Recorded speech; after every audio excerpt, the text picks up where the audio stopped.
Hello, I'm Jody Wolf. You're watching Expoz. Today is May 1, 2016 at 1:58 a.m. Birmingham. Topic: the Geneva Convention explained. I mentioned this last night, and I thought the name convention had been changed, but it wasn't. That's it. But this is a war ruse book, I guess. It's an agreement between all nations that was ratified once again in 1949, and it was the fourth ratification in the aftermath of World War II. The laws were stamped, agreed upon all nations, signed, sealed, and delivered. Concern was for wounded soldiers and had to encompass POWs, protection, civilian and civilian non-combatant protection, including reporters, including photographers, including religious and medical personnel. Keep that in mind. The Geneva Convention says religious and medical personnel are allowed, and they are not to be fired upon. The convention linked the emergency aid organization, the Red Cross. One of the founders, Henry Dunant, helped to form the Red Cross. And civilians were killed, homes of civilians destroyed, anyone who walked died. It didn't matter if they had a gun or not. It didn't matter if they were waving a white flag.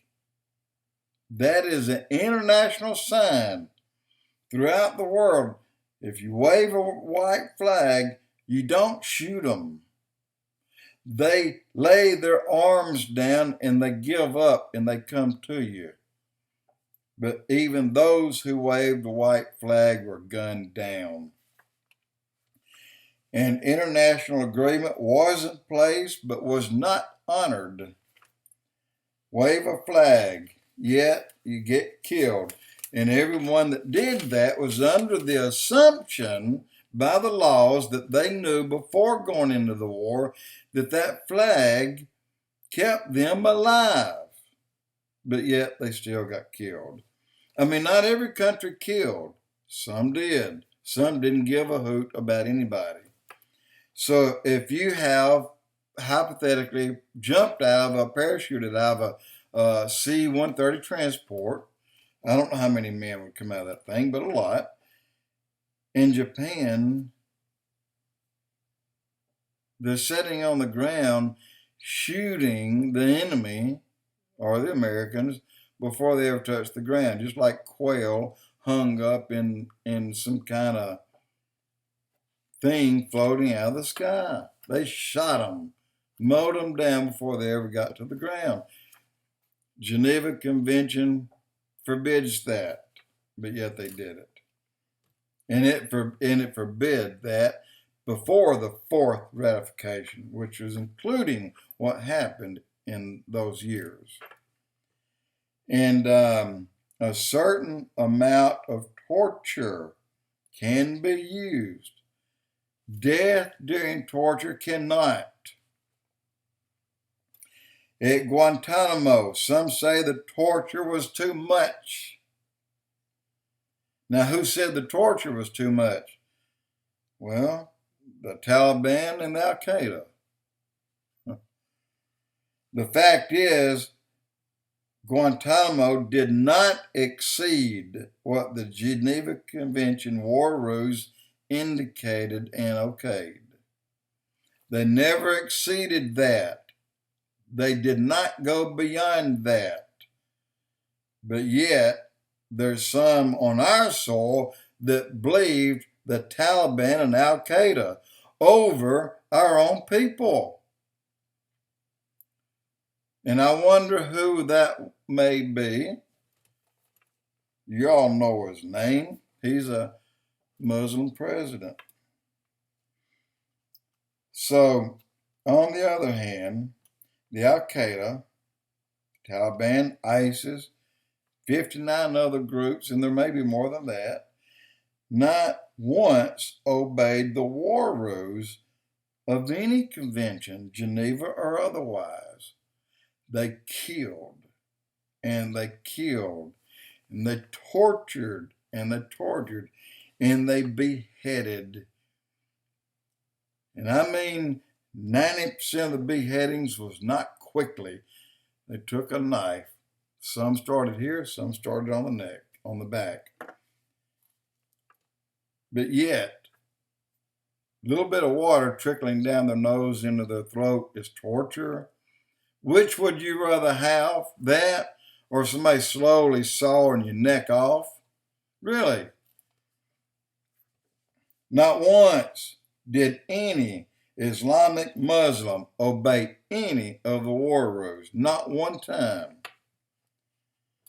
So now, to the meat of what we're going to talk about, at least what I'm going to say something about here, is why are the Islamic faith-based Muslims so hell-bent on killing so many people, including their own? Well, if you listen and you watch, and there's plenty of little clips out there, there'll be 6 or 8 or 10 of Al-Qaeda behind a building, and they'll jump out and they'll hold their hand and shoot around the corner and scream Allah Akbar, whether they hit anyone or not. If they get lucky and kill someone, and they do all the time, then they don't know if they killed them. They didn't stand there to see if they got shot. They were hiding. But yet they scream Allah Akbar in hopes that Allah saw it, and he says, boom, 72 more virgins for you, buddy. And on and on and on. Even killing their own, including their wives and their daughters, their female daughters. And you get a 9-year-old boy hungry. He's starving, and he's in Palestinian territory, right down there near the Gaza Strip. He takes a piece of bread.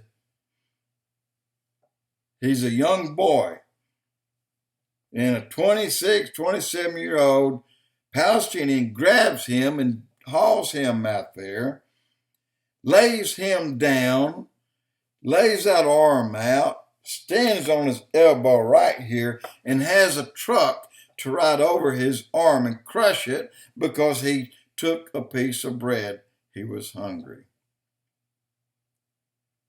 That's what they do.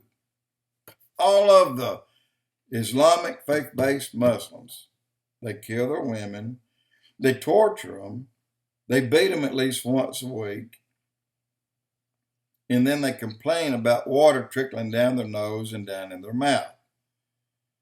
But yet, they'll shoot at anybody they see walking and scream Allah Akbar, hoping that Allah look to see if they kill someone.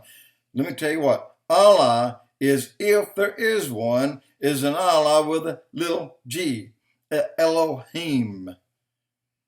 God said, ye are gods, little g's, meaning you die like men. In other words, your blood is red.